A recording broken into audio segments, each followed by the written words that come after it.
नमस्कार, ये आकाशवाणी पटना है। अब आप राकेश कुमार सिंह से प्रादेशिक समाचार सुनिए। पहले मुख्य समाचार।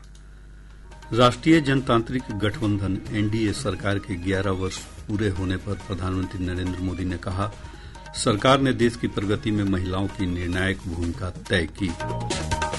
लोक जनशक्ति पार्टी रामविलास के प्रमुख और केंद्रीय मंत्री चिराग पासवान ने आरा से चुनावी अभियान की शुरुआत की।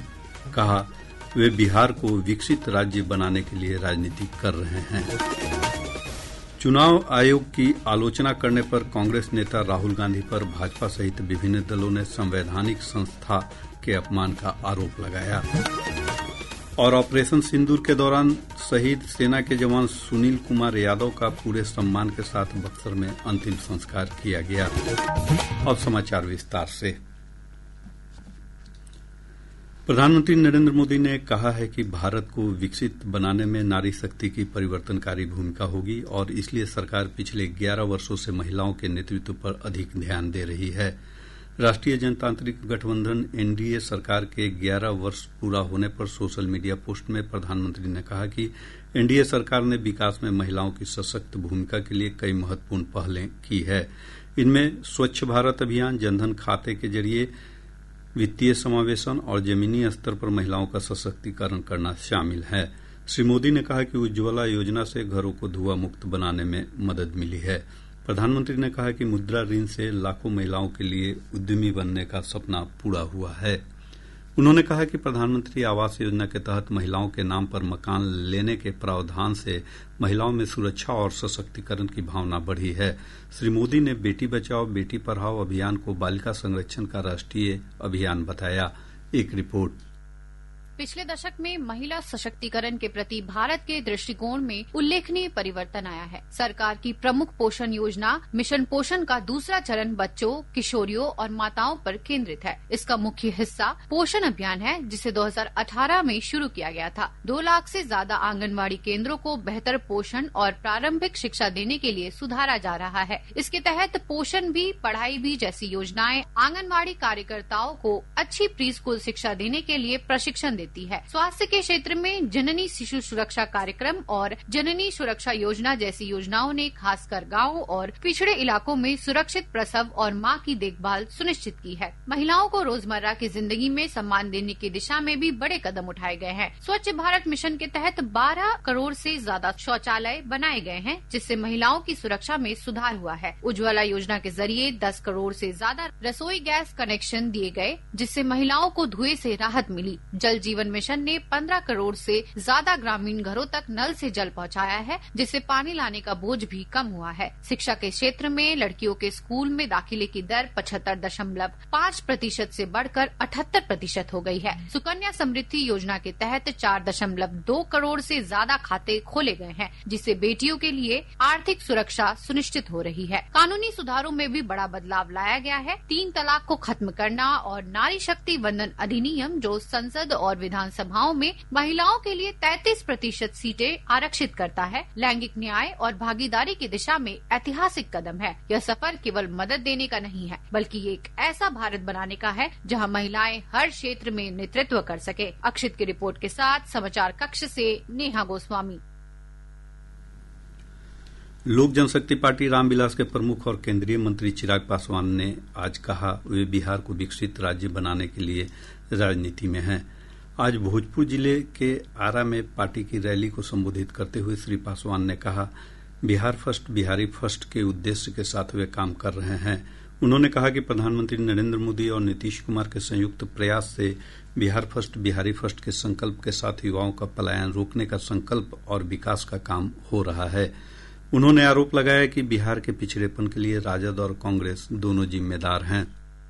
जब कांग्रेस के युवराज बिहार आते हैं और मेरे बिहार को अपराध का घर बताते हैं, तो पूछने की जरूरत है राहुल जी से कि भैया आप बताइए, आपके जमाने में बिहार क्या था? हम लोग जब जंगल राज की बात करते हैं तो जंगल राज में सिर्फ लालू जी का 15 साल का शासन नहीं था। जंगल राज के वक्त कांग्रेस का भी शासन उसमें समाहित था। आगामी विधानसभा चुनाव पर उन्होंने कहा कि वे एनडीए गठबंधन को मजबूत करने के लिए काम करेंगे। मैं और मेरी पार्टी एनडीए गठबंधन को मजबूती देने के लिए बिहार की 243 सीटों पे एनडीए के प्रत्याशी को जीत दिलाने के लिए चिराग पासवान हर सीट पर चिराग पासवान बनकर चुनाव लड़ने का काम करेगा। ऐसे में एनडीए की बड़ी जीत की ओर हम लोग अग्रसर हो, ये मेरा लक्ष्य है। चुनाव आयोग पर आक्षेप लगाने पर कांग्रेस नेता राहुल गांधी की हर ओर आलोचना हो रही है। भाजपा के वरिष्ठ नेता और केंद्रीय मंत्री गिरिराज सिंह ने आरोप लगाया, बार बार चुनाव में हार से राहुल गांधी हताशा में आ गए हैं।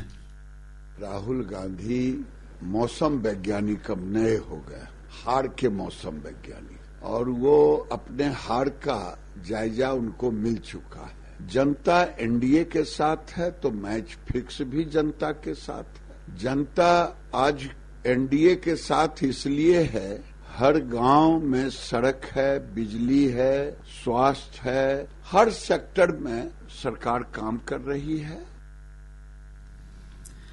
पूर्व केंद्रीय मंत्री और राष्ट्रीय लोक मोर्चा के प्रमुख उपेंद्र कुशवाहा ने भी निर्वाचन आयोग जैसी संस्था पर सवाल उठाने पर राहुल गांधी की आलोचना की है। उनको मालूम है कि चुनाव परिणाम क्या होना है, इसलिए पहले ही से भूमिका बना रहे हैं, ताकि अभी 2-4 बार बोल के रखेंगे कि फिक्स होता है, तो परिणाम आएगा उस समय कह देंगे कि पहले ही से हम बोल रहे थे कि फिक्स है। तो परिणाम मालूम है, इसलिए इस तरह का वक्तव्य भूमिका में दे रहे हैं। इधर राष्ट्रीय जनता दल के नेता और विधानसभा में नेता प्रतिपक्ष तेजस्वी प्रसाद ने आरोप लगाया कि संवैधानिक संस्थाओं की मर्यादा बनी रहनी चाहिए। 2014 के बाद जब से नरेंद्र मोदी जी प्रधानमंत्री बने, तब से जितने भी संवैधानिक संस्थाएं हैं सबको हाईजैक कर रखा है। अगर कॉन्स्टिट्यूशनल इंस्टीट्यूशन अगर बर्बाद हो जाएगा तो लोगों को जस्टिस और न्याय कहाँ मिलेगा। राष्ट्रीय लोक मोर्चा के प्रमुख और पूर्व केंद्रीय मंत्री उपेंद्र कुशवाहा ने चुनाव को लेकर लोकसभा और विधानसभा की सीटों का परिसीमन जनसंख्या के आधार पर करने की मांग फिर दोहराई है।